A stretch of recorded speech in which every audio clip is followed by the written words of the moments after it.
Back with some new overtime news. OT. We got 2 stories tonight that go way back in the archives of Necronomipod. Way back. To get everyone up to date on some happenings. Things happen out in the world. They're It's a busy world. Constantly happening. And this isn't going to be one of those like, oh, it's semi-tied to Necronomipod. This is one of those, no, these are actual updates to stories we have discussed in the past. You just never know what you're going to get on a Necro Overtime. That's the whole point. It's overtime. That's why I show up. That's why I show up. I have no idea what we're going to talk about. You guys just told me to say that. I think one of these is probably pretty substantial. At the end of the day, we're going to get some resolution. I think the other one I think is maybe. I think it's questionable. We'll see. People got their panties in a bunch about it, though. A lot of people were sending it. I'm like, slow your roll, maybe. Not sure that this is definitive as you think it might be, but we'll, Should we save that one for the end then? Yeah, we'll talk that through at the end. I think that's right. All right. What do you got for us first? Well, you need to get your guy on the We really need him on there. do you guys remember the Asha Degree case? I don't know. Do you need an up? Ian, can you give us a quick overview? A young girl left her house at 4 in the morning, 3, walking down a highway. She was seen by a couple people. She had a backpack, right? Yeah. North Carolina. No one knows why she left in the middle of the night, but she did. And it's a very weird case. Very strange. 25 years ago. New Asha Degree warrants. Text messages revealed. Possible admission of fault and more. Says a lot in that brief headline, huh? They love to cram as much as they can in those headlines. It's just the whole fucking story. All right, I'm up to date. Thanks. It's from back in February, this story. There's 2 stories. I have 2 updates. This one and then one from just earlier this week. We're going chronologically because that's how Ian likes to do things. And this is also logically. This is also why sometimes we don't blow our load and give a story right away, because sometimes it might play out a little bit. That's true. Take the ride with us sometimes, people. Take the ride, trust the process.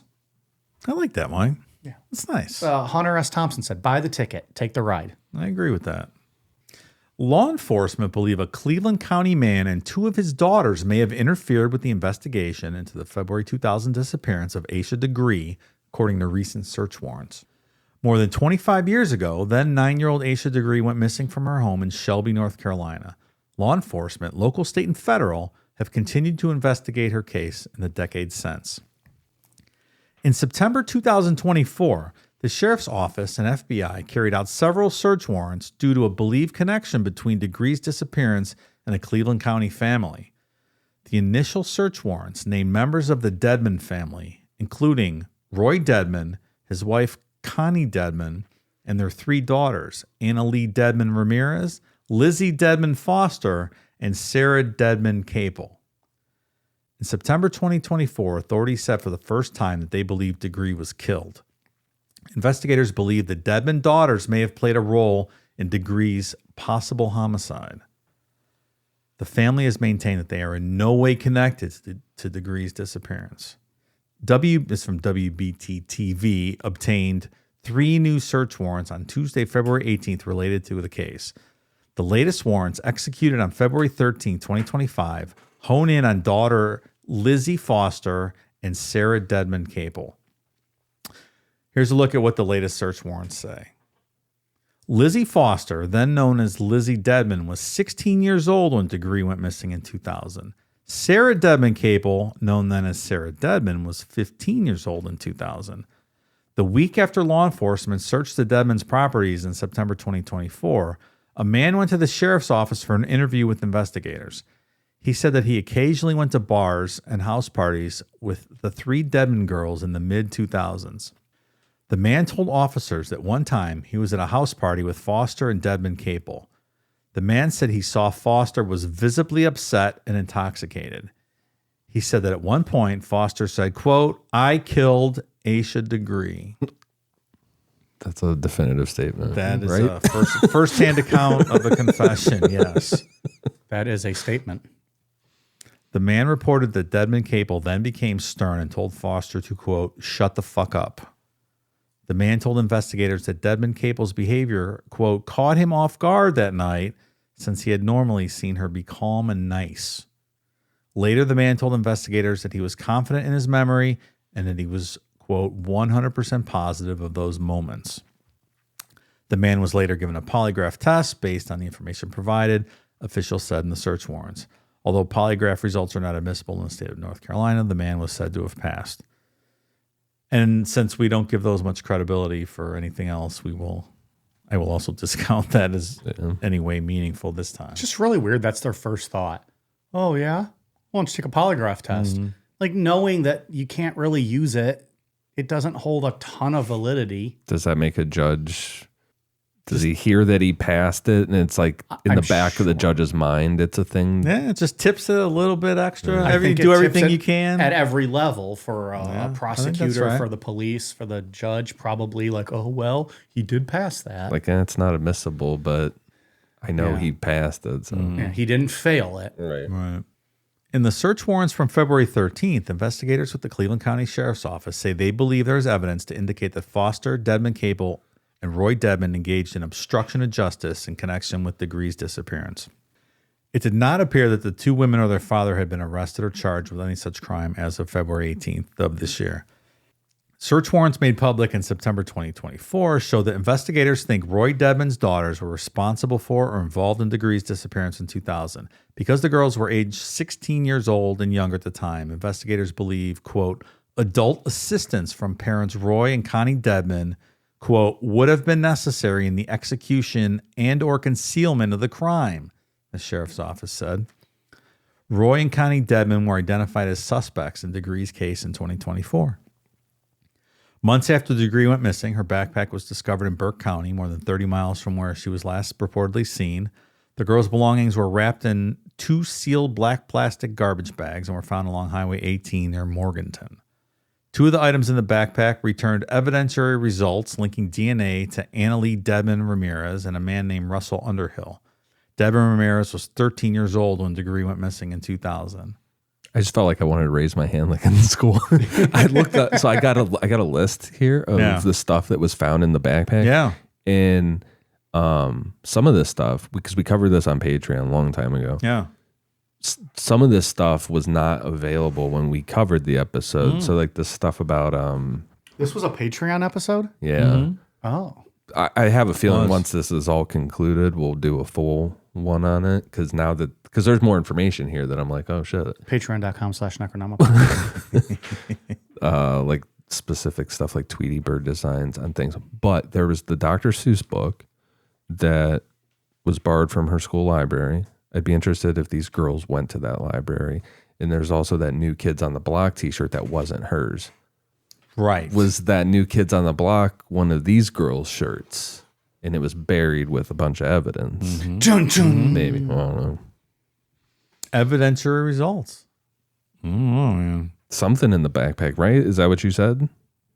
Yeah. Something in the backpack. Yeah. So 2 maybe- of the items in Had the backpack DNA. returned evidentiary results linking DNA to Annalie Dedmon Ramirez and a man named Russell Underhill. And there was 2 items in the book, in her book bag that didn't belong to her. The New Kids on the Block shirt and then that Dr. Seuss book from her school library. And that was always like the twist, right? It's like, how did that shit get in her book bag and that wasn't hers? Yeah.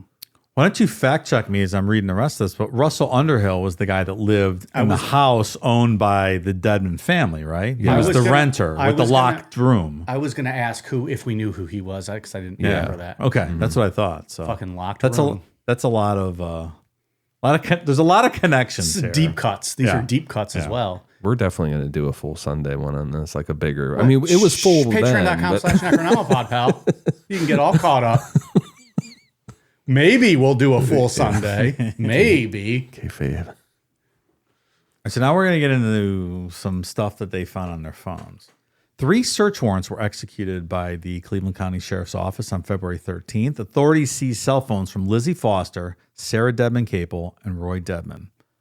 Before seizing the phones last week, law enforcement got a search warrant for Foster's iCloud account in October 2024. They reviewed several iMessages and included conversations of interest in the February search warrants. The details in the search warrants focus particularly on Foster's conversations with Dedmond Capel, sister Dedmond Ramirez, and Foster's ex-husband. In a message to her sister, Dedmond Capel sent on September 12, 2024, Foster said she spoke to the family lawyer and said, quote, "The theory is I did it. Accident. Covered it up." Here's some of the, I don't know if we'll read all this, but here's some of the text conversations that were in the search warrant. So this is Dedmond Capel to Foster. "They think it's our shirt. It's not her shirt. Her mom said it wasn't hers. I don't remember that shirt. I'm scared though. Dad is probably going to be a huge suspect. I don't remember that shirt, but I'm not sure." September 11th. This is Annalie Dedmond Ramirez, sister to Foster. "Lizzie, you don't need to be talking to anyone. I'm at the lawyer's office now." And the response, "They advise we should all not talk to them without representation." Well, that's just smart. Anything. Yeah. Of course. Can't fault people for that. No. There was something. Never, ever, ever. No, that's not bad. Something Angie was watching recently. They were fucking grilling this person for getting a lawyer beforehand. I'm like, that is the first thing you should do no matter what. 100%. Get out of here with that. You start talking that, well, if you're not guilty, you don't need a lawyer. Yeah, bullshit. that kind of shit. Don't even talk to me with that bullshit. That's ridiculous. I punch people who say that to me. You should. They're morons. Yeah. And then I get a lawyer because I just assaulted someone. And they don't. You get acquitted. Yeah. All right, this is Foster, the ex-husband. "This is going to get nothing but worse. I'm talking to my doctor at 5 to get something for my nerves. I'm just so worried, so worried. I mean, it's a nightmare that's going to keep getting worse. I can see nothing good happening anytime soon, and I'm an optimist." The response, "Oh no, I hate it for y'all." And she says, "There's no way this is going to be okay." Like, if you weren't involved in any You don't way, talk that way. You don't talk that way, right? You're not saying what the fuck. You're not saying, and I know this is just clipped messages, but you're not saying, why the fuck are they doing this to us? Why are they, Right. Why are we included in this? This is more a CYA cover your ass type situation that they're texting here. Yeah. They're kayfabing enough that they're not quite saying anything, but they're also not saying we didn't do it. Why is the conversation taking place? Yeah, like, I bet you they thought that when they deleted those text messages that they just went away. Probably, yeah. iMessages, you have to go to great lengths to get rid of Like, iMessages. what's an i? Well, they're in the South. What's an iCloud? What? yeah. Those fucking things. Because if you have, like, your MacBook is linked to your phone, like if you use a MacBook, all your texts, even if you delete them off your phone, they're still embedded in your laptop. Sure they are. As well as like, you have to go to great lengths to delete this shit. They probably thought that they were good. Yeah. I better get working on those dick pics I used to send all my former teachers. Yikes. All my former teachers. There might be some TROUBLE coming my way. I better go to the lawyer. You better. Don't say a word. The only word you say, lawyer. Yeah, good thing this isn't going to go public or anything. Same day. Foster to Dedmond Capel. "I just talked to David Teddy." That's the family lawyer. "The theory is I did it. Accident. Covered it up." Reply, "No. Why would it be you?" Reply, "That's what he said." Same day. Foster to ex-husband. "I feel so horrible. So horrible. I don't know what to do. I caused this." Ex-husband to Foster. "No, you didn't." Same day. Foster to Dedmond Capel. "Hey, is everybody mad at me?" Response, "Nobody is, Lizzie. This is not your fault." All in caps. So I'll cut it there. There's a longer one back and forth, whatever, but I think that you get the gist of what's going on in the text. We'll save that for the future 3-part series we'll do on patreon.com/necronomapod. It's just a lot of I'm anxious. What's going on behind the scenes? What are they doing? Yeah. So that's what's going on there. And then just this week, there's another update. Officials conduct search on property formerly owned by man referenced in prior warrants. That man is going to be the dad we were just talking about. Property records confirm a connection between Property Search Friday in the cases, this is just last week, Friday in the case of 9-year-old missing girl Asha Degree and a person whose name has come up before in the case. On Friday, Queen City News was there as investigators searched an old abandoned school at the corner of Highway 274 and North Carolina Route 182 in Lincoln County. Detectives and SBI agents wrapped up their search Friday, not revealing what they found. Past search warrants reveal that investigators believe Degree was killed. Her death may have been concealed and her body has never been found. The masses came out to search on Friday. I think they're putting a lot of pressure out there to get answers, said Donnie Peeler, a neighbor. That's a cool name, Donnie Peeler. That's all right. It's not bad. Investigators won't stop until they find the girl known as Shelby Sweetheart. Can't go anywhere in Cleveland County without somebody talking about the case, said Peeler. Another neighbor, Owens, was out last September when deputies and the FBI scoured the properties of Roy and Connie Dedman in Cleveland County, which is what we just talked about. Detectives indicated later in search warrants that they did those searches because they believe Roy and Connie Dedman may have helped conceal Degree's death. An attorney for Roy Dedman denies his client had anything to do with Degree's death or disappearance. Friday's search was also tied to property formerly owned by the Dedmans. Records show Dedman bought the property, an old school, in 1991, sold it in October 2004, just over 4 years after Degree disappeared, leaving the community stunned. You just can't move on from it, said Peeler. Neighbors believe detectives are getting closer to finding the truth. So, what was it? That was February was the first story we talked about. And this was April? This was just last week. So, yeah, less than 2 months later, searching another property. Seems we're going to get closure on this. There's going to be. They know. Yeah. I think they know what the deal is, and they're closing in. And this is just what they've released. Yeah. Like, I'm sure they have even more, probably. Most definitely. And that family seems to be running scared. And Yeah. It's a horrible story. Just because there was just no answers initially, right? Like, just they woke up and she was gone. Gone. Still doesn't answer. Like, I guess what we're alluding to is maybe she accidentally hit her and then the family concealed it. Is that what? that's what it seems like Yeah. we're headed to. Still doesn't answer why she left in the middle of the night. Where is she going? And didn't that backpack contain a picture of another little girl that no one's ever identified? It was not inside the backpack, but it was alongside. Something. There were some strange things that I don't know. I'd be curious what what those other things mean once, if, like she got ran over like you're thinking. Because, yeah. So near the shed where Asha was last seen, there was a photo alongside a pencil, a green marker, and a yellow hair bow. That's not a part of the backpack. That's separate stuff that did belong to Asha. Mm-hmm. But the girl, the picture is not her. Weird. So we don't have an answer for that. Don't know why she left in the first place.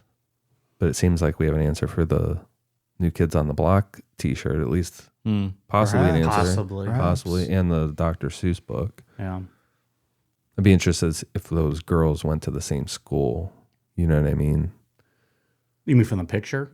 With the Dr. Seuss book. Because the Dr. Seuss book was from Asha's school, but she had never checked it out. She had to write on them and shit.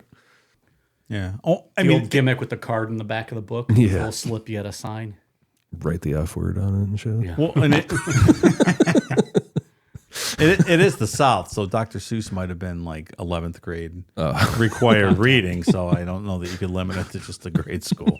Down there, the only books that are left are Dr. Seuss and the Bible, right? That's right. All right. Yeah, I suspect we'll be talking about that one more here in the future. Yeah. Hopefully it gets all figured out. The family seemed like just a really nice, close-knit family. That It's a horrible, sad story. 25 years. Yeah. Awful. it's a lot different than what I would have guessed. What I in my mind all these years, I had. My theory was that she was just abducted. It was like crime of opportunity. That's all the stories we tell, Yeah. right? Like, you don't ever think of like an accident that the people just don't own up to. Right. And then it's a whole cover up type thing, which maybe that's what this is. Maybe it isn't, but that's, it's kind of looking like it in some sense. It may turn out to be she was just walking in the middle of the road or something at night and no one saw her. And if they would have just stopped and That's or what the I girls mean. were coming home from a party, they were intoxicated and the parents They would have been in panicked trouble, but it wouldn't have but quite not been like this this. Yeah. and what it is. It was raining really bad that night. Like downpour type rain. And again, not when we'll maybe figure it out at some point, but why was she even out there to begin with? Yeah. That's the biggest mystery. Yeah. Yeah. How did she leave? And that I don't know if we'll ever know that. No. At this point, they're just trying to solve the case, and then they're going to close the book, and that'll be that. Unless there's some mystery going on with this other picture of a girl in whatever's not locked room. I don't know. Yeah. Hopefully we find out because, Speaking of unsolved stories, this is the Jack the Ripper update that all of you have sent to us. everybody is into. And Dave's going to crush all of you with his thoughts. Not necessarily. You're going to fucking curb stomp him. The headline is Jack the Ripper's, quote, true identity finally unveiled after DNA breakthrough. Maybe. You sure about that? Yeah, you sure about that? It's a mystery that has caused intrigue for over 100 years, but now Jack the Ripper's identity might have been revealed. Might have. The unidentified serial killer is believed to have killed at least 5 women who all worked on the impoverished streets of Whitechapel as sex workers. The man behind the grotesque killings in London's East End has managed to remain a mystery ever since. But this could all be about to change. Author and Jack the Ripper researcher Russell Edwards says he has a pretty good idea of who the murderer actually was. That's different than the headline. The headline said for sure, didn't it? And then he Pretty said- good idea. I got a pretty good idea. He's like, maybe. Here's my theory. I've noticed that like stories from these local news channels and they don't really probably have copy editors and they're not particularly written very well. Yeah. No, I agree. Yeah. We've learned that for all the news shows we've done on like when we do the Patreon episodes and stuff. Yeah, I probably should have picked a better source, but that's on me. Everybody knows what you're talking about though. 'Cause Yeah, right. They all were sending it. It all comes down to a key piece of evidence found at the scene of the killing of Eddowes, which happened on the night of September 30th, 1888. A shawl was found at the crime scene, which was taken home by one of the police officers. What's that lady's full name? Catherine Eddowes. Sorry, I skipped over that earlier. Catherine Eddowes. The shawl was auctioned off and purchased by Edwards in 2007. And he put the garment through DNA testing. Blood and semen stains were found.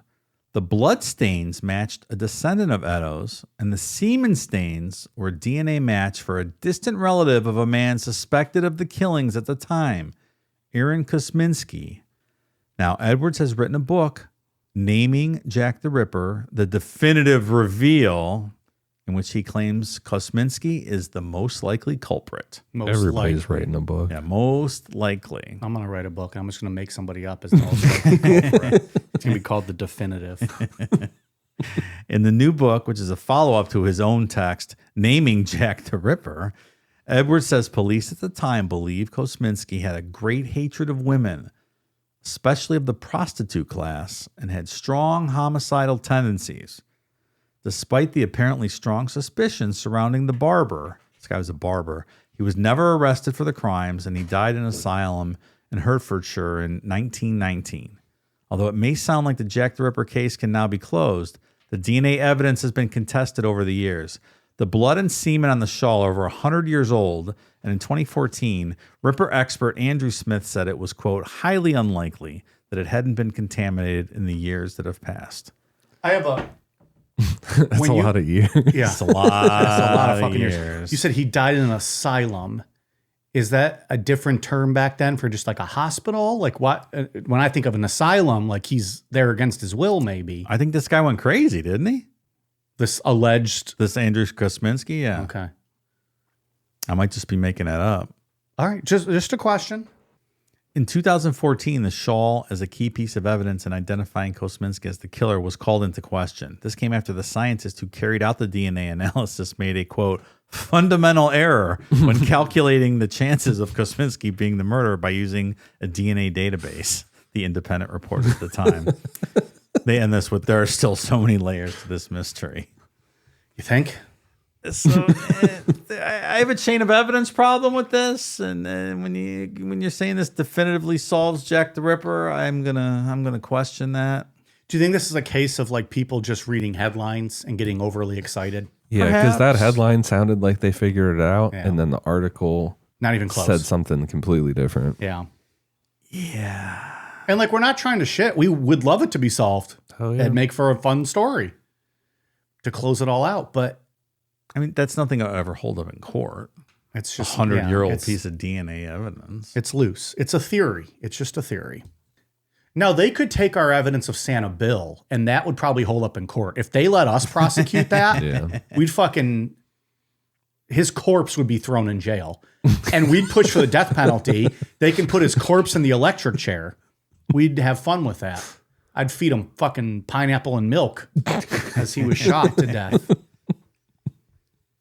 These are lunatic asylums, Mike. So yeah, lunatic asylums. Yeah. I assume so. I just didn't know if maybe there was a term back then that was maybe different. Yeah. His insanity took the form of auditory hallucinations, a paranoid fear of being fed by other people that drove him to pick up and eat food dropped as litter, and a refusal to wash or bathe. Being fed by, like, other people can't cook for you, or other people can't physically, like, put a spoon to your mouth. It just says fear of being fed. In February 1919, he weighed just 96 pounds. He died the following month, age 53. That's very young, 53.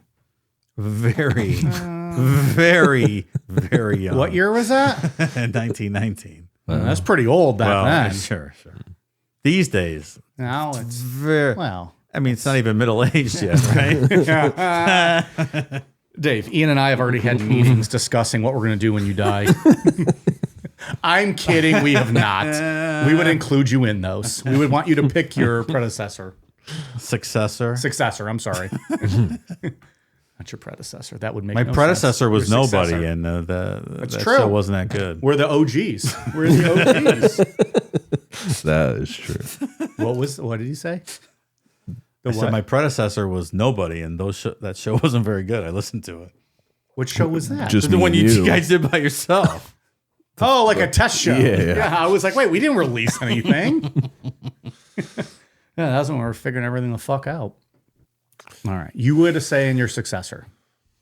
You have my That's word. nice. Unless you die unexpectedly, then I can't help you there. So don't. That's why don't you you do- go dying on me. Well, that's why you do succession planning now to account for that. But we can't tell what the vibe's going to be when everything changes. Yeah. Might be Declan. Could be. You guys have free reign. When if and when I go, you just replace me with whoever the fuck Whoever? you want. Yeah. All I right. don't give a shit. Yeah, I don't. If I go first, you guys can. Just make money. Just make some money when I'm dead. You guys want to live broadcast my funeral? Go right the fuck ahead. Why don't we replace you with Jeremy Allen White's girlfriend from movie 43? We'll just put in the chat. Oh, this is the new co-host. That'd be fantastic. Is she pretty, Mom? Just stick a mop right in the chair. Oh, she's a good girl. Get a button over there so when you hit it, like it vibrates my seat so it moves around. That would be perfect. And then you just do the voice. What do you think about this story, Mom? I don't know. It seems like contaminated evidence chain. I would vote to not convict. I think that's perfect. So proof positive, a bit of an exaggeration, but It at least found the victim's DNA on it. Yeah, So that's yeah. something. That's something that gives it a little credibility in the test, at least. But it wouldn't hold up in court. no. Like if the guy didn't backtrack, sure it's contaminated, but how would it get contaminated enough that you could match DNA to someone related to this guy? Yeah. But if you're misreading DNA strands and it could be, one of 4 billion people, that's a different story. So I don't believe we will have any updates on this one. I don't think so, no. I don't think that'll ever be definitively solved. Unless another Joe Schmo comes out with, I solved the case. And the headlines are like, case solved. He believes he found evidence. It's the most likely scenario. Yeah. Proof positive. I'm still waiting. The Somerton man update is essentially the same thing, right? Yeah. I thought that one was a little more definitive. Was it not? I don't remember. Was it DNA? I shouldn't even brought that up because I don't remember. But the guy, an author. Now you're going to get all the messages. Yeah, but that guy like inserted himself in and started like he married a daughter or something. Yeah. But he said the same thing. Like, this is it, definitive, proof positive, and authority. Like, no one's ever confirmed that. Yeah. I've been keeping an eye on that to do the story, but it's still out there pending. They look at him, they're like, buddy, when you say stuff like that, there's paperwork on our end. Can you do us a favor and just fuck off unless you have something real? No one cares. We just want to eat donuts. I didn't say all that. Well, that's Australian police. I assume that's what they do. No, they all drink day. Fosters, I thought. Fosters and donuts? They box kangaroos in the backyard. That's how I picture it. I saw someone posted somewhere a new emu story the other day. An emu got thrown out of a bar or something and came back with some emu friends. He was pissed. No fucking way. Is that for real? That's not real. I think it is. Those emus are eventually going to win the war and take over that fucking country. Here, hang on. Bear with me here. Let me if that emu find this legitimately story. got thrown out of a bar, went and got friends and came back, they are organized and they're dangerous. Actually, this was on the Necro Pals fan website on Facebook. If you're not part of that, you might want to get on there. And also, not to always, this was not intentional to bring it back to Patreon, but we did cover the Great Emu War in Australia, where the military, the Australian military, fought the emus to try to reduce the population, and the military lost. Did not work out. Did not work out. Well, this person didn't post a link. It's just a They just said it. Ugh. Is this the same story here? Facebook, man. Can't trust it. It's something. I don't know. Okay, we'll stick around. If we find anything for that, maybe we'll... I got it. He found it. A pair of banned emus have just returned to an Australian pub with babies. They were previously banned from the hotel for bad behavior.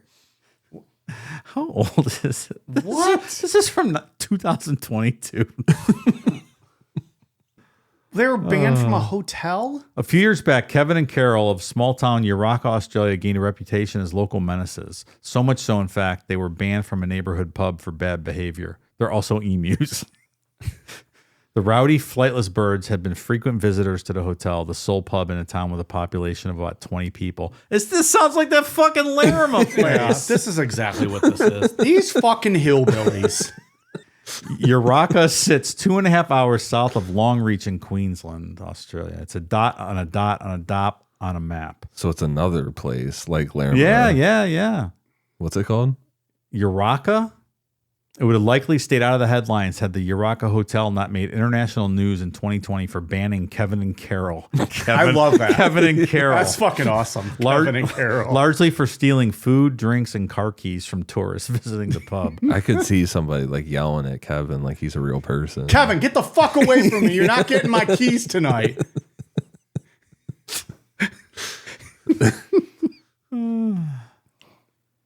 Each year, Byrne travels for a few months to work, taking her away from her home in Yaraka. Usually when Byrne traveled, Kevin and Carol would venture off into the wilderness and return when Byrne did. This past January, however, they didn't. Naturally, this caused concern among the locals who worried that something might have happened to the beloved, if troublesome, emus. Okay. Emu updates. This is also not a really well-read, really well Australian story. Pal. They don't really know how to read. Yeah, this is not a good story. Anyway, it's 3 years old. Yeah. So they never came back. Yeah, I wonder what Kevin and Karen are doing now. I want one of those like live cameras. You know, they have for like birds and stuff. Like I want one of those for Kevin and Karen. Yeah, that's how it started, that they came back. Oh, okay. But then the end of the story, doesn't really point to that. Well, until next time. It's a bad story. Thanks, Kevin. Thanks, Kevin. There's pictures of the emus just That's fucking insane. walking around in the hotel by the bar there. Australia does not Isn't it seem crazy? real. It doesn't seem fucking real. It sounds like people are spotting them all over town. And Just any kind of emu, though, and they're calling it Kevin and Karen. yeah. Burns said that Carol will still swing by for a cuddle and to rest her head on her shoulder. Oh, Ian, you would love that. I don't know about a bird like that. But it's just Karen. You're just sitting at the bar. She just nuzzles up next to you real quick. Give her a little pet. Yeah, I'd be nervous though. Yeah, because they will fucking go to war. Those things are I hope when they're a bit older, they'll come back with their chicks. But isn't that what the headline insinuated, that they came back? You took us down this road, pal. It's a bad written, poorly written story. Come on. So, I don't know. Anyway. Well, for all your late-breaking emu news, stick with us. You got anything else, Dave? I don't think I do now. Ian, anything from your end? No, I have nothing. I think we're all caught up on news now. Bye.